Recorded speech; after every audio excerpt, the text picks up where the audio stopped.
ആലപ്പുഴ മണ്ഡലത്തെ ത്രികോണ മത്സരത്തിന്റെ ചൂടിലേക്ക് കൊണ്ടുവന്ന ബി.ജെ.പി. സ്ഥാനാർത്ഥി ശോഭ സുരേന്ദ്രനെ തിരിച്ചടി കൊടുക്കാൻ ദല്ലാൽ നന്ദകുമാറിനെ രംഗത്തിറക്കിയവർക്ക് തന്ത്രം പാളി.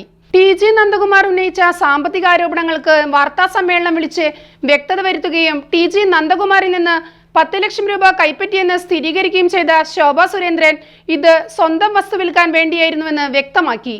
SBIയിലേക്ക് പണം വന്ന തീയതി പറയുന്നവർ എന്തുകൊണ്ടാണ് കഴിഞ്ഞ ഒരു വർഷം ആരോപണം ഉന്നയിക്കാതിരുന്നത്?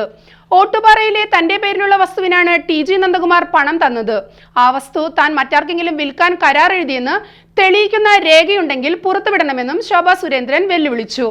ഇതോടൊപ്പം ശോഭ സുരേന്ദ്രൻ ദല്ലാൽ നന്ദകുമാറിനെയും പിറകിൽ കളിക്കുന്നവരെയും ലക്ഷ്യമിട്ട് ഒരു രാഷ്ട്രീയ ബോംബ് പൊട്ടിച്ചു.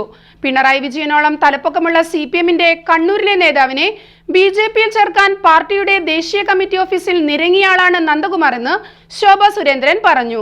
ഏത് നേതാവിനെയാണ് ബി.ജെ.പിയിൽ എത്തിക്കാൻ ശ്രമിച്ചതെന്ന് മാധ്യമങ്ങളോട് നന്ദകുമാർ വെളിപ്പെടുത്തണം. ഗോവിന്ദൻ മാസ്റ്ററുടെ യാത്ര നടക്കുമ്പോൾ പ്രമുഖ നേതാവ് തന്നെ കാണാൻ എന്തിനാണ് തൃശൂരിൽ രാമനിലയത്തിലെ മുറിയിലും പിന്നീട് ഡൽഹിയിൽ വന്നതെന്നും നന്ദകുമാർ വ്യക്തമാക്കണമെന്നും ശോഭ സുരേന്ദ്രൻ പറഞ്ഞു.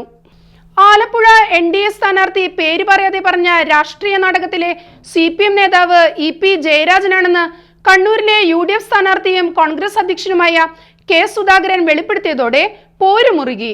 ശോഭ സുരേന്ദ്രനും EP ജയരാജനും ആദ്യം ചർച്ച നടത്തിയത് ഗൾഫിൽ വെച്ചാണെന്നും ഗവർണർ സ്ഥാനത്തെക്കുറിച്ചാണ് ചർച്ച നടത്തിയതെന്നും സുധാകരൻ പറഞ്ഞു.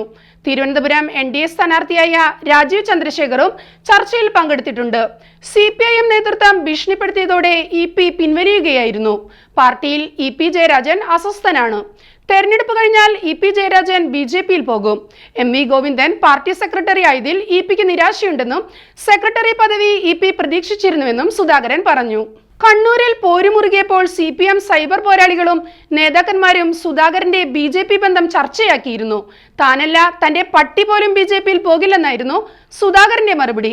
എന്നാൽ വളർത്തുനായ്ക്ക് വിവേകമുണ്ടെന്നും അത് BJPയിൽ പോകില്ലെന്നും കൗണ്ടറടിച്ച് LDF സ്ഥാനാർത്ഥി MV ജയരാജനും രംഗത്ത് വന്നു.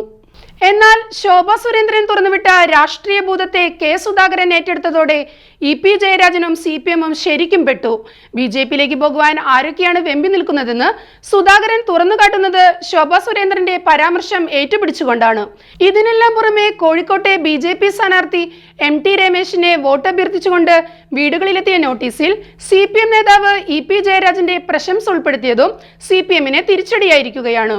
കോഴിക്കോട്ടെ NDA സ്ഥാനാർത്ഥി മികച്ചവനെന്ന് CPM നേതാവ് EP ജയരാജൻ പോലും സമ്മതിച്ചു എന്നാണ് നോട്ടീസിൽ എഴുതിയിരിക്കുന്നത്. രാഷ്ട്രീയ വൃത്തങ്ങളിൽ ഇത് ചർച്ചയാവുകയും ചെയ്തു. ഇതോടെ ശോഭ സുരേന്ദ്രനെതിരെ ദല്ലാൽ നന്ദകുമാറിനെ രംഗത്തിറക്കിയവർ തന്ത്രം പാളിപ്പോയതിന്റെ പരിഭ്രാന്തിയിലാണ്.